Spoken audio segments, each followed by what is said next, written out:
Hello people, I'm Ginny Metheral and I'm a fourth generation witch. Today I want to give you some tips on how to improve your craft really, or become a proper witch. So this one is especially for you beginner witches out there and for those who are improving. This is my personal view on how to become the best witch that you can.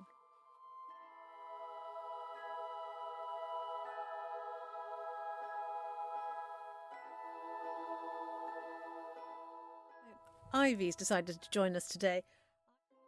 And normally she's off chasing whatever, but today she's decided to grace us with her presence. So if you see something moving behind me, it's merely my lovely cat Ivy. This is part 2. There was a part 1 of beginner witch tips, and I'll put that up here for you. You don't have to have watched that video to, enjoy this one, but do go and have a look at it because it gives you some great grounding in becoming a witch and how to first really start you on your path. But what I wanted to talk to you today is about my own personal experiences, about what I did when I decided to become a proper witch.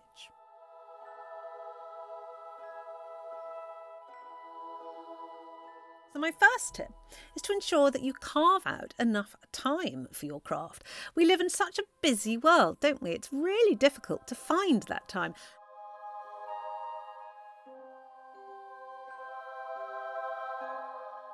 And so instead of thinking, oh, well, it's the new moon on Tuesday, I'll do a big ritual then, I think you should do something daily. I mean, don't get me wrong, new moon rituals are really good fun and I recommend them wholeheartedly. However, that's not necessarily the way to really drive your craft forward. Sometimes it's something just as simple as writing in your grimoire. Or maybe it's connecting to some of your crystals. I very often take an incense stick around my aura just to give it a quick cleanse or a quick refresh. Quite often my aura doesn't really need cleansing. However, what it does, it gives me a quick refresh and connects me and grounds me.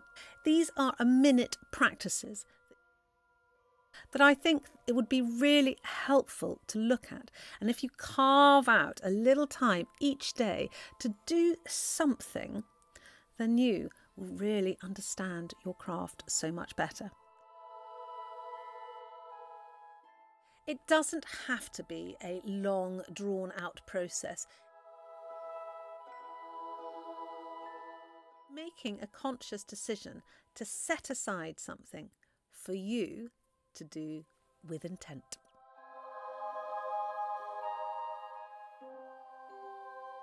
Quite often I see practitioners of the craft at their very beginning become quite overwhelmed and don't really know where to go. They're taking something here, they're taking something there, and they can't really understand where their craft is leading to them and how they're getting there. They don't know. And that's, quite difficult, isn't it, if you don't really understand to see your way forward, because there is so much information.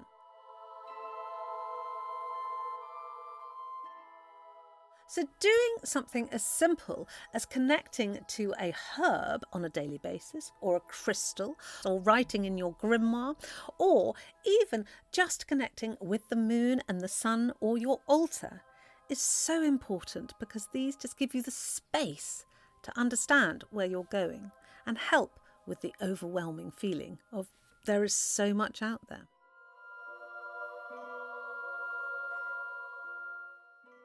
What this will also do for you is after you've practiced the craft for a while, there will be areas that you are necessarily drawn to. It might be herbology, it might be divination, it might be tarot cards. People are all drawn to different aspects of the craft and none of us are the same. Another person's daily tarot card reading for themselves will draw them into witchcraft just as much as myself destroying demonic entities, which is something, if you didn't know, that I do quite a lot of. This brings me in nicely to tip number 2, which is to learn your tools.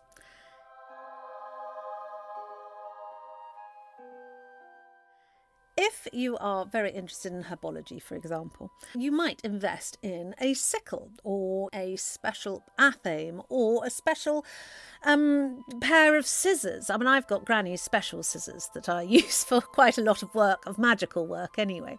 And what I need to know about these is the energy that that scissor, that athame, that sickle have got, because that might interrupt the energy of the herb that I'm looking at. And so I'm very careful about understanding my tools. Likewise, if you've got a cauldron which has got a lot of energy in it that has been used for, say, dark magic, then that cauldron is not going to be very good at producing potions with a lot of energy that are required for good or white magic. So you've got to be very careful with how you use your tools. They need to be cleansed. You need to understand them. You need to understand the energies that you're putting into them.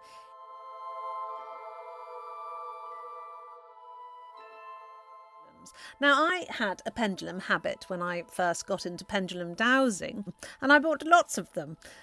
Each one had a different connection for me.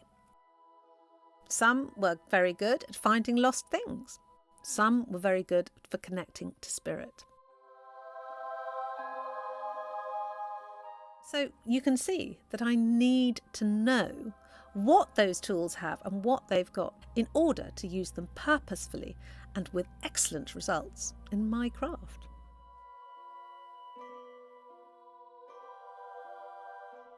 My next tip is about spell work. Now, I have a problem in the fact that if I read somebody else's spells, I think, well, no one tells me what to do, because I don't like being told what to do by anybody, let alone a recipe for spells. And so I will change those spells. Now, when I first started out in my practice, I found that this was a very good way of learning how to really make a spell connect with you.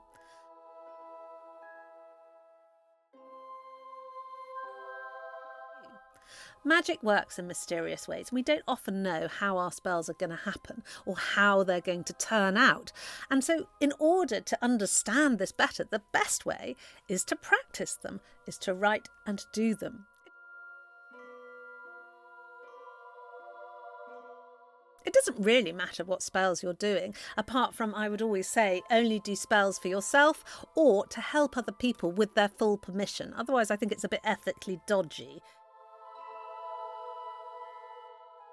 However, practicing spells to, help you become grounded or help to bring abundance to your life or to connect you with the other people of your neighbourhood or even to bring love and romance to you is an excellent way of learning your craft.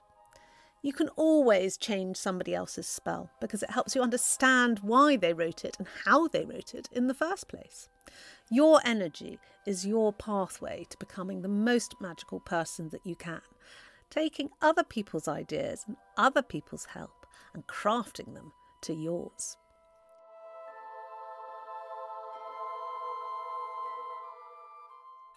As with a musical instrument, you can't expect to pick up a trumpet and be able to play the last post immediately. It takes work, and so does witchcraft. The more you do, the more you understand.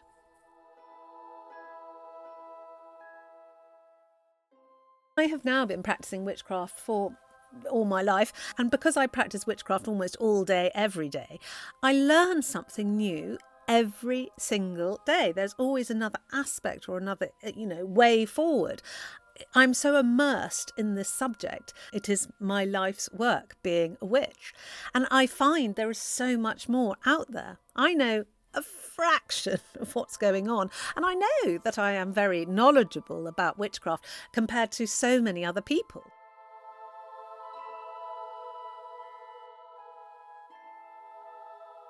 However, there is still a huge, huge swathe which I don't know about. And it holds endless fascinations for me in my craft, so I practice every day.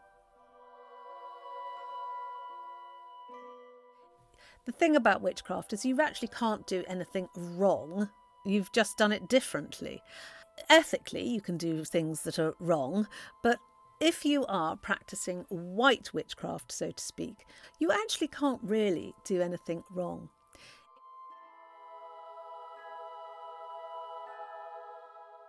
It's crafting the spells, creating the spells, and then seeing the results of the spells. Magic works in mysterious ways, and I guarantee it will be completely different to how you thought it was going to be. Even I, who is a very old hat at spellcraft, am often quite surprised by how they turn out.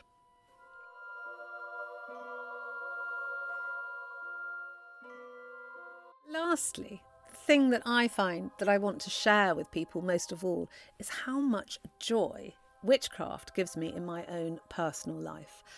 The way that it helps me mentally, physically, emotionally, materially, with my relationships, it invades every single part of my life. And the joy and comfort and love it brings is beyond anything I can describe in a 10-minute YouTube video.